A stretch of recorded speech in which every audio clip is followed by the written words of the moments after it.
ladies and gentlemen, boys and girls, X-Wing players, and anyone who is potentially interested in X-Wing or other Star Wars games, welcome to our channel. This is a channel that is dedicated to the games in the Star Wars universe. My call sign is BatMando. If you are new to X-Wing, then this is the channel to watch, and if you are getting back into 2.5, then this is the place to be. Now, if you have any different insights than what we present in this video, then please feel free to drop a comment below, because the more our new players learn from other people's insights, the better they become. So, in which case, that leads me to our next point, and that is, welcome to our Star Wars X-Wing community. So, if you are brand new to this game, I will tell you that in our area where I play, there are already pilots, aka players, that are willing to help other players get into the game, get better at the game, because let's face it, the first couple of games, or the first 3 or 4 weeks of the game, are going to be rough because you're learning a whole new thing and everything else. So in which case, this is why we encourage you to get with veteran players or other players, and in which case, just learn from them, take their advice. And if you still need more, then this is what this channel is here for. So in which case, we welcome you to our community, and this is a ongoing series, and this series is about list building. All right, ladies and gentlemen, so today we're going to be using yet another squadron builder, just so that we can show some love out there.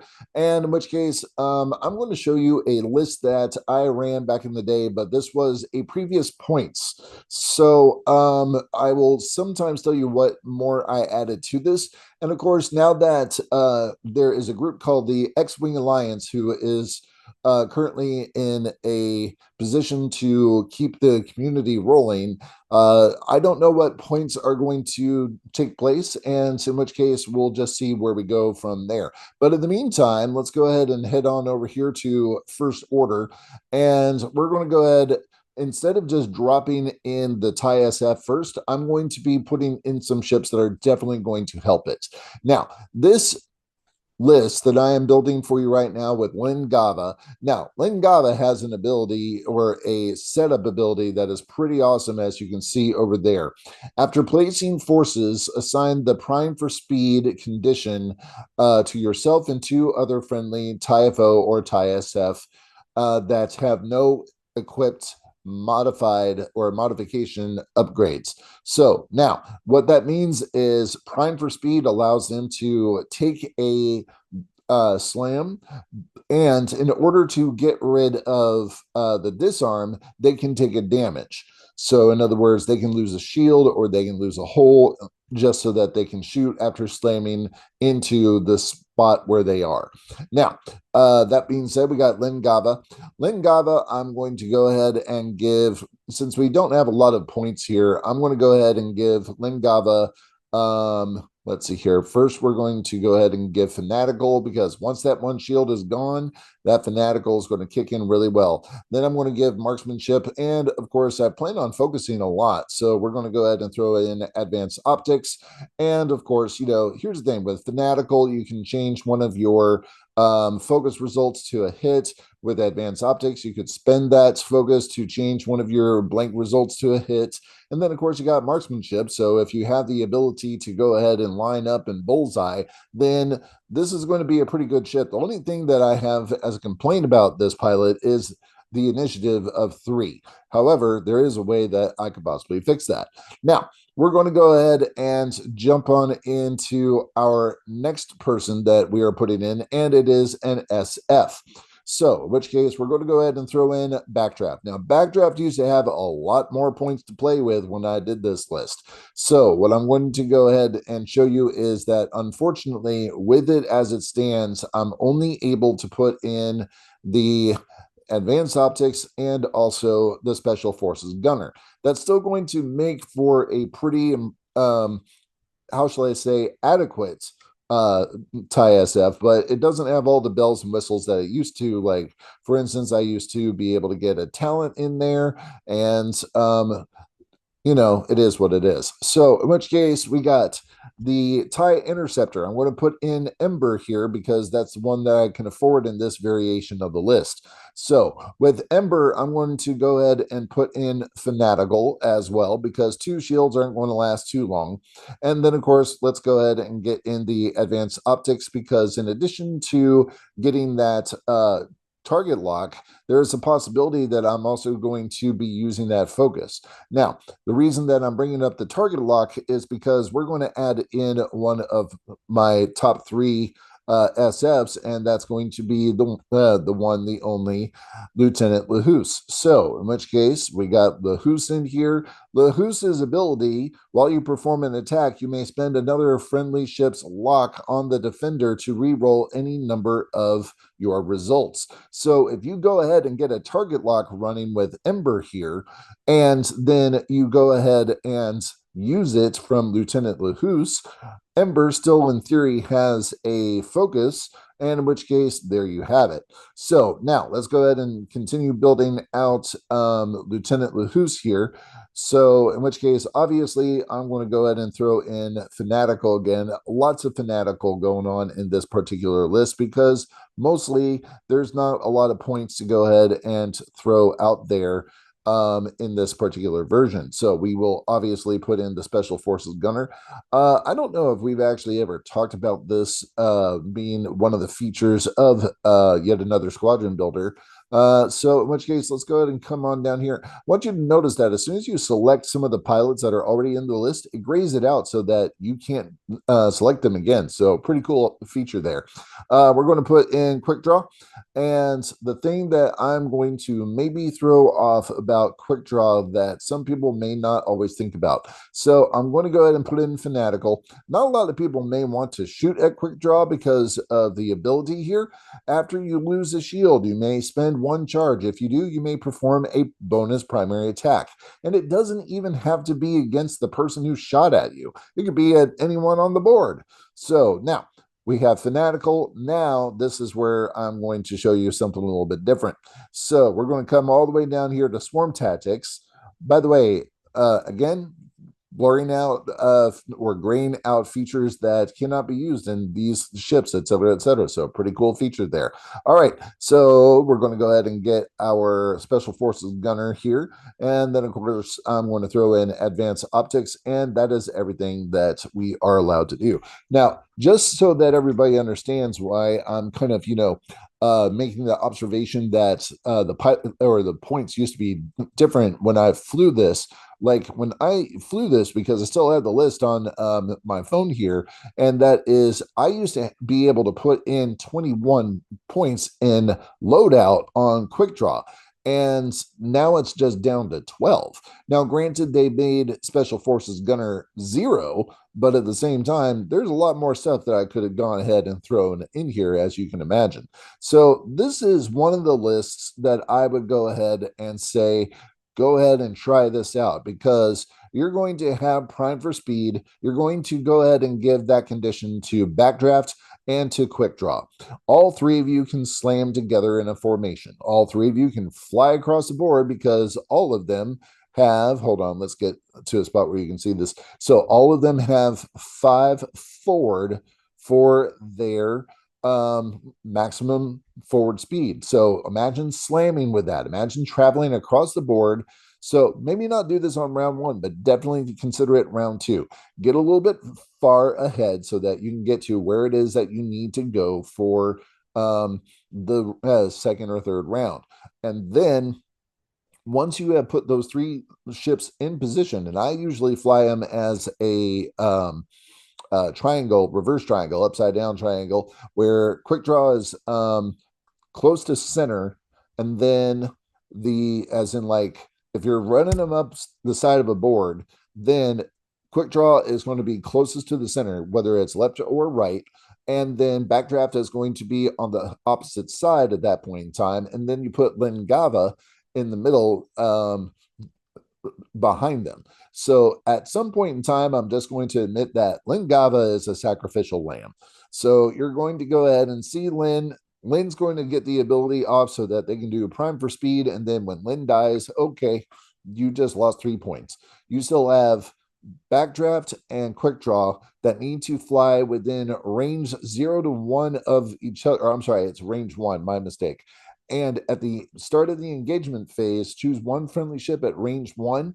So if Lynn's already dead because of the initiative 3, you can go ahead and then continue to give backdraft that initiative 6 from quick draw. So the complaint that I have about Lingava being initiative 3 is solved if you put swarm tactics here, and then if you want to upgrade Lin up to a 6, cool, but you have 2 options here to upgrade. These other 2 are going to be flying off by themselves because Ember needs to do the target lock and then feed that target lock ability to Lieutenant Lahus.